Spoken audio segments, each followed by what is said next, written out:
আজ আমি বানাবো কাঁচা পেঁপে দিয়ে দারুণ টেস্টি একটি পেঁপের রেসিপি।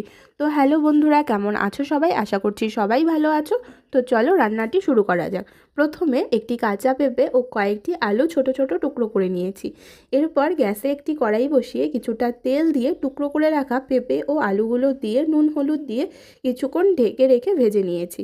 ভাজা হয়ে গেলে ভাজা আলু ও পেঁপেগুলো তুলে নিয়ে ওই কড়াইতেই আর কিছুটা তেল দিয়ে ফোড়নে দিয়েছি তেজপাতা, শুকনো লঙ্কা, জিরেটা লাল হয়ে গেলে দিয়ে দিয়েছি রসুন কুচি, পেঁয়াজ কুচি, টমেটো কুচি, পরিমাণ মতো নুন হলুদ দিয়ে কিছুক্ষণ ভেজে দিয়ে দিয়েছি আদা বাটা, জিরে বাটা, মৌরি, ধনে ও কাঁচা লঙ্কা বাটা। এবার পুরোটা ভালো করে কষিয়ে নিয়ে একটুখানি চিনি দিয়ে দিয়েছি আর একটু নেড়ে দিয়ে দিয়েছি আগে থেকে ভেজে রাখা পেঁপে ও আলু। এরপর পেঁপে ও আলুগুলো দিয়ে আরেকটু ভেজে দিয়ে দিয়েছি পরিমাণ মতন জল। এরপর কিছুক্ষণ ঢেকে রেখে রান্নাটা প্রায় কমপ্লিট হয়ে এলে ঢাকনা খুলে ওপর থেকে একটুখানি সবজি মশলা দিয়ে নামিয়ে নিয়েছি।